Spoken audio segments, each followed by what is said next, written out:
Sudarlun, sebanyak 105 pengungsi Rohingya yang ditampung sementara menjalani tes kesehatan di Kem BLK Kandang, Kecamatan Muara II, Lok Sumawe, usai didaratkan di Pelabuhan Kerunggeke 4 hari lalu. Berdasarkan catatan dari petugas, jumlah pengungsi itu terdiri dari wanita, anak-anak, dan lelaki dewasa. Sementara itu mereka masih menjalani isolasi di pengungsian sesuai protokol COVID-19 oleh Satgas atau pemerintah kota setempat. Bahkan saat petugas IOM melakukan pemeriksaan kesehatan, seorang wanita Rohingya, Nur Kaya, harus dilarikan ke rumah sakit karena jatuh pingsan. Dokter Umum Puskesmas Kandang, Kota Lok Sumawe, Aditya Rahayu mengatakan pasien dibawa ke ruangan dengan keadaan lemas, sudah ditensi 100/80. Pasien sudah kurang komunikatif, jadi selanjutnya pasien dirujuk ke rumah sakit untuk pemeriksaan lebih lanjut. Amatan di lokasi 105 pengungsi Rohingya tersebut Senin pagi tadi sudah menjalani pemeriksaan kesehatan, baik itu pemeriksaan kesehatan kulit, suhu tubuh, cek gula darah maupun penyakit umum lainnya.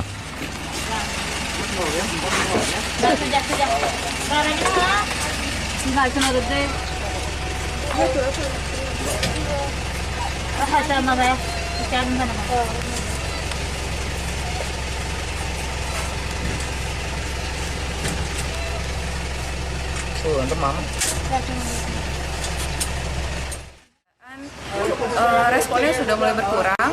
Saat dilakukan penensian, tensi 100/80. Respon untuk berbicara, membuka mata itu udah nggak ada lagi. Pasiennya kurang komunikatif. Kita agak susah komunikasi tadi karena mungkin perbedaan bahasa juga. Terus tadi serangannya katanya 10 menit setelah mereka melakukan sarapan.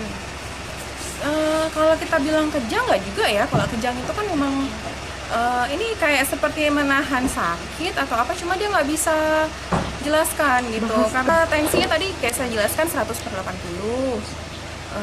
Terus suhunya tadi masih normal 36. Jadi apa mungkin memang.